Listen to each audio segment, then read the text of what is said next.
sabe que os nossos idosos, os nossos vovós, aí, as vovós de plantão, estão usando muita tela de celular para as crianças, que seria indicado, e aí aquela mesma situação vem para os idosos. A gente já falou aqui essa semana que há riscos nesse núcleo aí, nessa situação de muitas pessoas estar utilizando as telas de celular, e agora vem para o público idoso, que também estão consumindo muito celular, muito tela, ficando muito trancados em casa, se adaptando a essa nova realidade. Será que isso é positivo para a saúde psicológica dos idosos? Eu vou tirar essas dúvidas agora com o meu querido psicólogo, Dr. Fabrício Oliveira. Bom dia, seja bem-vindo, prazer te receber aqui. Obrigado. E há essa preocupação, porque inclusive, Dr. Fabrício, essa semana a gente conversou sobre as crianças que estão ficando muito em casa, estão deixando de brincar, de ter atividades comuns da idade para ficar no celular jogando.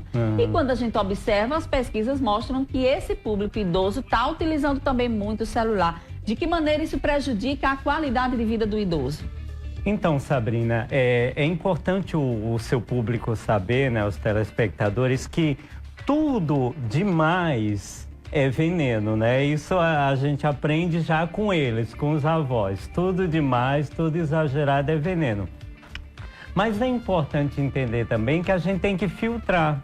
É importante que o idoso se familiarize com a rede social, com a tecnologia, para aprender a pagar. Então, quando ele está usando como instrumento de aprendizagem, é uma coisa boa. Perfeito. Até para a saúde mental, entendeu? Porque muitas coisas hoje a família não está nem aí, né? Isso é o certo. E ele correndo atrás disso, aprendendo. Tem idoso que nunca foi... por exemplo, em Portugal, aí quer conhecer pelo Google, quer ver fotos. Faz uma pesquisa. Exato. Isso é uma tecnologia que também serve para o bem ou para o mal. Outra coisa é as fake news. O idoso, ele é muito vulnerável a fake news e ele acredita em muita coisa. É tanto que eu tive vários pacientes que faleceram porque não tomaram a vacina. Né? Ouvindo aquelas notícias. Isso. Tinha paciente que falava que a vacina ia ter um chipzinho para controlar ele. Meu Deus, né? Então, assim, o idoso ele tem vulnerabilidade com a tecnologia. Então, vamos filtrar o que é bom e o que é ruim. Muito importante falar sobre isso. Me vem muita preocupação do que eles estão consumindo e do tempo que eles estão consumindo. Porque, por exemplo, a gente já sabe que o idoso ele tem uma certa limitação física ali. Ele tem que estar o tempo todo tentando voltar à memória corporal para que ele continue andando, para que ele não tenha nenhum tipo de atrofia, nenhum tipo de problema desse tipo. E aí o tempo que ele fica utilizando o celular pode causar alguns prejuízos com relação a isso. Como é que a gente pode fazer essa conversa de que em determinados pontos é benéfico o uso do celular, o uso de telas, e em outras situações passar muito tempo pode prejudicar? Alguns idosos que entendem um pouco, né, desse mal, desse bem, ele é até educativo, né? Ele até se compromete, não usa muito, à noite usa pouco para não tirar o sono, mas a família é o ponto crucial para ajudá-lo, né? Para sentar, falar dos prós e dos contras, para que esse idoso tenha consciência e não fique viciado na ou tecnologia. Utilizar isso como se fosse uma coisa para relaxar, uma coisa de diversão, porque tem outras maneiras, né? Tem escutar música, né? Que agora é tudo em Bluetooth, tudo isso, tudo aquilo, não tem CD, não tem disco. É verdade. Né? Então, para escutar música, né? Para ver os amigos passeando, alguém, isso é ótimo. E também para procurar namorado e namorada, né? Que existem aplicativos só para pessoas 60 mais. Digo como o Par Perfeito. O Par Perfeito é um aplicativo para idosos procurar idosos. Então, tudo que for benéfico à sua saúde mental é importante usar, mas não exageradamente. Exatamente. Doutor Fabrício, o senhor trouxe aqui um ponto muito específico, que é essa questão da saúde sexual, amorosa, afetiva dos idosos. É algo que a gente precisa falar muito sobre isso. E a gente sabe que eles têm limitação na questão de disposição de estar saindo, de estar conhecendo pessoas. E aí vem realmente o aparelho celular aí com alguns aplicativos que podem ajudar a ter essas relações, a acontecer essas coisas. Qual as indicações que você, na área da psicologia, traz pra gente de maneira que isso possa colaborar ainda mais para a saúde mental dos idosos, eles manterem essa afetividade, essa sexualidade em dia? Então, primeiro, Sabrina, ele tem que entender que o que está do outro lado pode ser verdadeiro ou não. Então, ele tem que saber disso, é o primeiro ponto. O segundo, ele se abrir mais, deixar o coração procurar. Todo mundo procura, não é?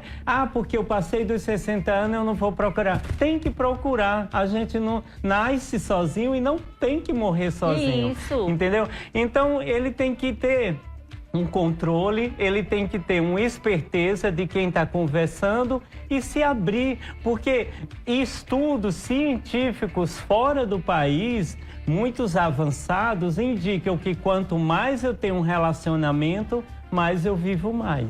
Olha aí, que bacana, mas é verdade, é comprovado. A gente tem que ter as nossas relações afetivas ali para se sentir vivo mesmo. Quando a gente diz, olha, eu me sinto vivo quando eu tô amando, quando eu tô gostando de alguém, quando eu tenho alguém para pensar mesmo, né? Então é importante que essa questão seja genuína também na idade dos 60 anos ou mais. E a gente sabe, Sabrina, que os filhos vão embora, os netos vêm de vez em quando, então é importante, tem até um filme, Nossas Noites, né? Com a Jane Fonda. Ela bate na porta do vizinho e fala, você quer dormir na minha casa? Eu não quero namoro, eu quero ter alguém na minha cama. Vai que eu acorde doente, que eu tenho alguma coisa e tem alguém para me ajudar. Claro que lá na frente eles se apaixonam, mas olha que importância. O companheirismo, ali, ela sentiu a falta. Isso. Que legal, bacana. Vamos assistir esse filme aí. Doutor Fabrício, tem muito idoso que está utilizando as telas de celular, quando a gente está falando aí nessa questão de se distrair, e há uma preocupação com relação a golpes também. A gente tem que falar um pouco sobre isso, porque tem o bem positivo e tem aquilo ali que precisa do idoso também se orientar. Alguns estão ficando tristes porque não tem com quem compartilhar que caiu num golpe, que foi enganado, que perdeu algo, porque não teve ali, não é nem o cuidado, mas é uma turma mais fragilizada, vamos dizer assim, e precisa ter esse cuidado. De que maneira a gente pode estar também orientando o pessoal? Eles têm que não ter vergonha de pedir ajuda, de procurar um profissional, porque quando eu estou sendo auxiliado, eu estou com mais segurança em fazer aquele processo, em usar aquilo que está me provocando, né? Então, o profissional pode lhe ajudar, a família, não tenha vergonha, procure, porque depois é muito triste e tem idosos que ficam até, né, com vergonha do golpe, entra numa solidão, entra até em depressão. Exato, é muito bom a gente falar sobre isso e entender que a internet ajuda com os grupos de compartilhar fotos, de compartilhar o que tem de bom para fazer na cidade, ou seja, esses grupos da internet. De que maneira isso também pode ajudar o idoso a ter uma relação maior com mais grupos, com mais pessoas da mesma idade? Então, ele não ter velhofobia. O que é velhofobia? É o preconceito de envelhecer. Eu, Fabrício, tendo preconceito de envelhecer, que existe muito idoso que fala, eu não vou ali não, que só tem velho. Ele é idoso, né? Ele acha que ele vai entrar num grupo e vai ser, a sociedade vai ser prejudicado, vai ser massacrado. Mas é a idade dele, ele tem que não ter velhofobia, entrar naquele grupo, ser social para não ter depressão, solidão e outras coisas. E nós vamos envelhecer. Quem não quiser envelhecer, que morra jovem. Eu digo isso sempre, né? Se tá com medo da velhice, então aproveita aí, meu filho, morra jovem, porque aí não tem condição. Exato. Né? Então todo mundo vai envelhecer e tem que envelhecer saudável. E uma coisa que a gente deve fazer e pregar é a própria sociedade entender que os idosos precisam ter respeito, entender que temos as limitações, se chega numa certa idade, você tem limitação com relação a isso. E quando você fala em velhofobia, quem tem a velhofobia é a própria sociedade, inclusive, né? Aí aqui não é ambiente para velho. A sociedade já é outro nome, é etarismo, que é o preconceito com pessoas idosas. Velhofobia é o velho mesmo, tendo preconceito com minha idade e com minha velhice. Não pode. E etarismo é a sociedade tendo preconceito com aquele idoso. Muito bem, vamos aprender. Olha, etarismo é o que está acontecendo bastante. Isso, muito. A gente vai numa praça, certo? Tem muitos jovens lá, vamos citar a Praça da Paz. Isso. Tem alguns idosos lá que gostam de ir. Já ouvi comentários, o pessoal dizendo, tá cheio de velho nessa praça. Pois é. Não pode acontecer uma situação como essa. Sabrina, o Brasil é o país que mais tem preconceito com idoso. No mundo inteiro. Por quê? Porque a gente aprende desde criança que a velhice não é boa, é doença, é coisa ruim. Não é isso. A velhice é sabedoria, é viver, é ter histórias, né, para contar. Exatamente. E por viver muito, sabe o que fazer em determinadas situações. É importante compartilhar isso. Exato. Agora, doutor Fabrício, tem algumas dicas que a gente pode utilizar aqui para o pessoal de casa, para o idoso entrar nas redes sociais, fazer seu próprio Instagram, Facebook, fazer esse movimento de maneira que ele possa estar disponível para as redes, mas não estar, digamos assim, com a vida toda espaçosa ali para todo mundo ficar sabendo de tudo, porque tem que ter um momento da privacidade, até para garantia de segurança dele. Exato. Como é que a gente pode aí, nesse meio tempo, dar boas dicas? Então, o idoso ele tem que ser muito discreto em algumas coisas, principalmente não fazer check-in de muitos lugares, porque aí a pessoa, aquele idoso mora sozinho, onde ele está, então vai, bacana, entendeu? Bacana. Então não fazer check-in, ser meio discreto. E outra, eu tenho idosos que só postam quando chega em casa.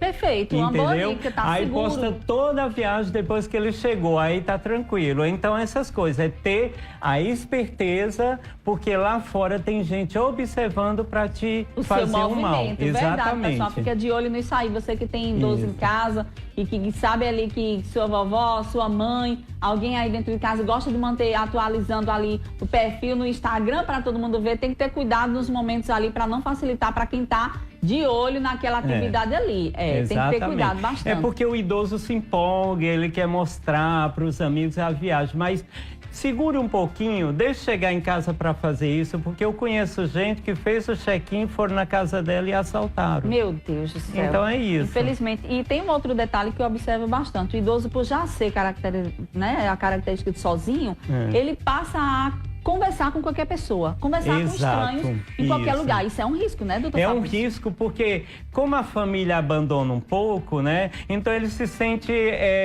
com aquele, como é que se diz, necessidade de conversar, de ter alguém do lado. Então isso deixa ele mais vulnerável a golpes. Então, é ter cuidado nas relações que vai ali, na dúvida que vai tirar com algum estranho. Exato. Muito bacana a gente falar sobre esse tema, pessoal, e vocês colocarem esses ensinamentos, essas dicas, esses conselhos aí na sua casa. Eu sei que nessa hora eu tenho muito idoso, muita idosa que está me assistindo e a gente tá, olha, 100% junto com vocês. Queremos que vocês tenham realmente qualidade de vida, se ingressem na realidade de hoje, que é essa realidade de plataformas digitais e tudo isso, mas com cuidado e com segurança. Exatamente. Nessa questão da psicológica mesmo, da saúde mental, quais são os conselhos que você traz aqui pra gente, para compartilhar com o nosso público sobre o uso dessas tecnologias? Filtrar. Filtre tudo que é ruim, veja só coisas boas. Se vê alguma coisa, não publique para outros amigos. Pode ser um fake news e você acaba passando por pessoa que gosta de passar a não verdade, entendeu? Então, assim, filtre tudo, veja só o que é bom para a sua saúde mental. Aprenda a filtrar. Muito bem. Tem um depoimento, inclusive, um idoso relatando aqui sobre uma idosa, sobre essa questão do uso da internet e tudo mais. Bem interessante. Vamos botar aqui esse depoimento no telão para a gente ver? Deixa eu colocar aqui. Bom dia, eu amo meu celular, mas eu preciso conversar, gargalhar, viver com pessoas interessantes à minha volta. Ou seja, ela usa o celular, mas ela também mantém a relação presencial com pessoas, né? É importante, porque a gente sabe que aquele aparelho não substitui uma pessoa, né? Então, é importante ter essas duas relações, principalmente a segunda relação, que é a social, porque sem vida social a gente acaba ficando triste com depressão. Então, isso é importante.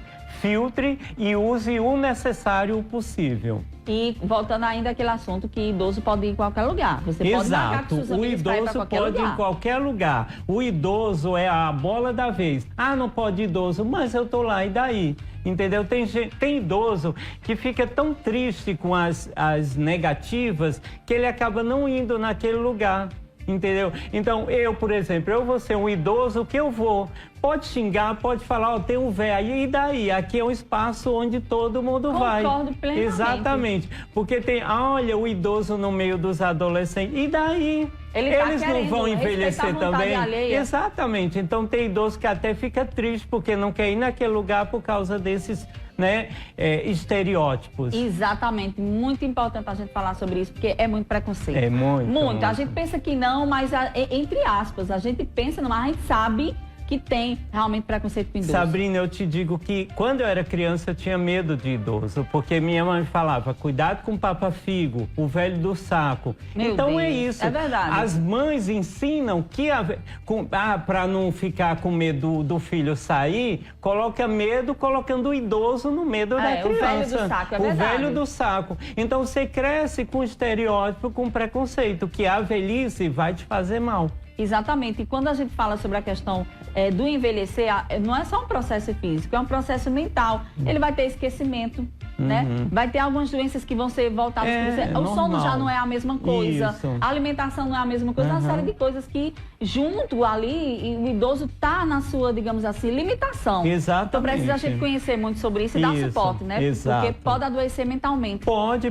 Qualquer coisa que venha para o idoso, ele é vulnerável. Depois que a gente passa dos 60, a gente fica muito vulnerável, porque a gente passa para outra classe, né? A classe dos aposentados, a classe dos 60 mais. Então, se eu não levar isso como positivo e equilibrar minha saúde mental, eu vou adoecer e vou morrer cedo. Exatamente. Eu já vi pessoas idosos que envelheceram e perderam a fala pela a questão de solidão. Exatamente. Não tinha muito com quem falar. E aí foi adoecendo, mas ela era bonzinha, mas não tinha quem, atrofiou a fala. Atrofiou, exato. E isso é assim, lamentável. Dá sabe, a gente traz esse reflexo que, meu Deus, a gente permitiu que essa pessoa ficasse sem falar porque não tinha com quem conversar. Isso, Sabrina, é o núcleo familiar. Porque o meu mestrado, eu entrevistei 322 idosos.